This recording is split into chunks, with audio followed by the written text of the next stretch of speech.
Okay, guys, I'm here with Mario and Tony from Fatso Jetson. You just played with Yawning Man. Yes.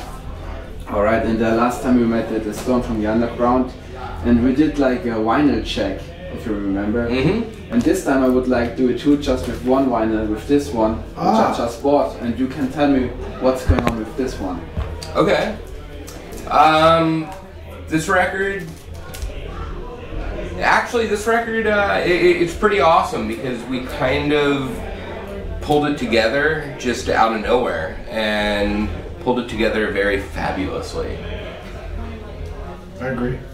You know, it honestly, like, you know, we wanted to put out a split for the record and figured that, you know, we just kind of winged it, and, you know, I'm really happy with the results. I think it's a really great little record.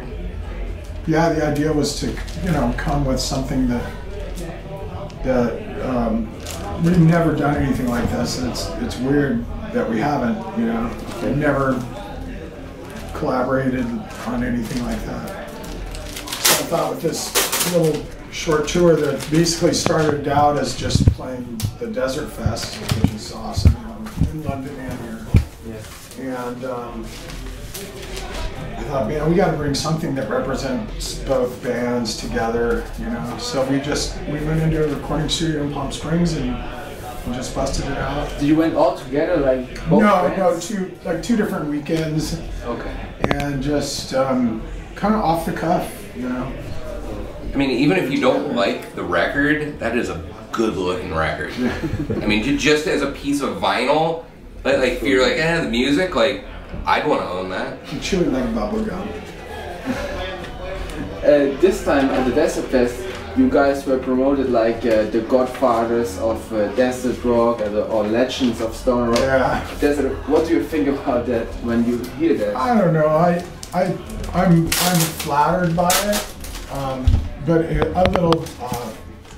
It makes me a little uncomfortable too, because I don't know. Not that I try to overtly be a humble guy all the time, but so, you know, when we were playing music,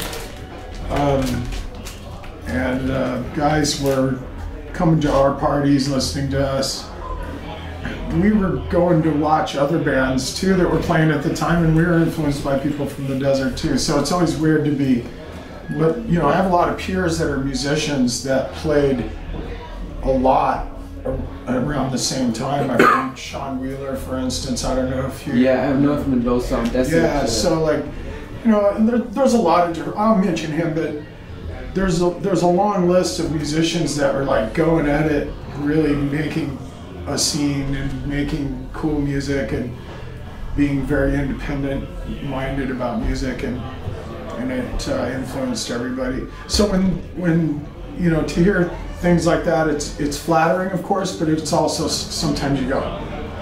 You know, it's weird to call yourself something like that, you know. It's like you kind of go. Legends are dead, man. You know? Yeah. Like nobody walks in a room and goes, "I'm awesome," you know. And if they do, you kind of go, "No, you're not." But a legend doesn't have to be awesome. It's just, what does legend mean anyway? It's just like someone that a lot of people talk about. Being myths part around of something. him, maybe. Yeah, is that what it? You know, I was like, what the fuck is that anyway? But I didn't start anything. You know, that's for damn sure. Just joined in, and you know, I don't know. It's cool. I mean, we are grateful for whatever the recognition. I mean, a Desertfest in Berlin, a Desertfest in London. How that genre? It's a genre of music now. I think it's really interesting how genres are created. I think a lot of it, we talked about this before, I think a lot of those things are created through journalism and writers searching for a way to encompass a certain thing or to tie things together and make a story.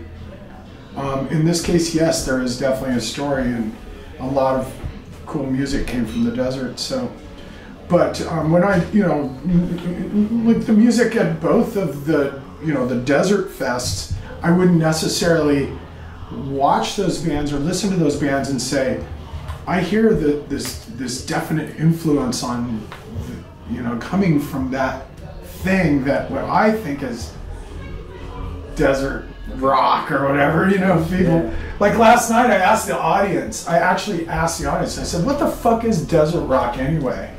And a couple smart asses barred back at me, you know, with this is and that's. Nobody really answered the question, but I think it's just appreciation of down-to-earth, good, gritty rock and roll and creativity, you know. I don't know. It's a weird thing, you know. I don't know it either, so. Yeah. So yeah, but yes, honored and a little embarrassed at the same time by that. You guys, if I'm not mistaken, you're in another band called Waterways. Is that correct? Yeah. I got a vinyl to review and I really, really liked it. Oh, good. Maybe you can tell the people what's that about. It's like really, really small project, if I'm not mistaken. Yeah, it was a recording project that actually started with Tony. I wish Gary was here to talk about it because he really pulled it together. He called Tony to start working on some songs. They recorded some songs in Palm Springs or in India. Oh, well, no, but up at Schneebe's back when he was in Arcadia and down in India. And in India. But yeah, it was. I went down to what actually used to be his house that Gary had bought, and in the garage where Fatso Jetson actually started, and you know it was just me and Gary on guitar and drums and kind of doing stuff, and then you know Mario was really busy with the restaurant and this and that, and so it was kind of cool. We have these ideas. What can you throw into it? And then Mario involved his daughter Olive, and it was kind of cool, because it was very casual. It was kind of like just hanging out, but not. The music came together oddly, but really cool. And yeah, there's some really great organic project that started. And then Abby Travis, who the singer, yeah, Abby Travis is another. We go way back with her. I met her when I first moved to Los Angeles when I was about 18 years old. Her brother worked for SST, and he used to pass out flyers from Golden Voice back when they promoted all the Black Flag shows and stuff. And I had a band back then called Across the River, and we played her 16th birthday party, and we were friends ever since. And she went on to be a really amazing artist and singer. She plays like right now she's in the Go-Go's, and she's a studio musician as well as session musician, touring musician, played with Beck, KMFDM, and like tons of stuff. But she wrote all the lyrics and sang that stuff, and the lyric composition was all her. She just took the songs, and it was just a cool collaboration recording project. Cool. And another one would be like a community member of ours asked. He's called Luca. What's this new project called Kaleidoscope? Is this something you have to do with it? Kaleidoscope is not nothing to do with me or Tony. Oh, right. I think Alfredo. I don't know. In Kaleidoscope. I think Alfredo might play drums for Kaleidoscope, but I can't answer that one because I know that they just started playing some gigs in the desert that Alfredo's been promoting, and I think he might play drums with them or just started, but I'm not sure. But that is, yeah, we don't know much about that. Okay, so the last question is what's up for the future? Like I asked the last time, it was called you're doing another record. Yes. You did a split, and you were. No, well, the split doesn't count. Okay, so the split was a fun thing to bring to because of this this is very special, by the way, for us to travel together. I've played with Gary and Alfredo for like 30 years, and with these guys for 20 years, and my son is with us now, so like we're really all are kind of like a weird family, So it's really a very unique, special experience, and I wanted to commemorate it really more for us by doing that. And we put that whole thing together. We made that ourselves. I saw it on Facebook, like we fucking made everything, except for Kelly Keith's awesome paintings. But we just wanted something cool to bring with us on this trip. But a new record from Fatso Jetson is a huge priority. We were even just like literally on the flight from LA to London. We sat there for like an hour or two, just like we need it's happening. Yeah.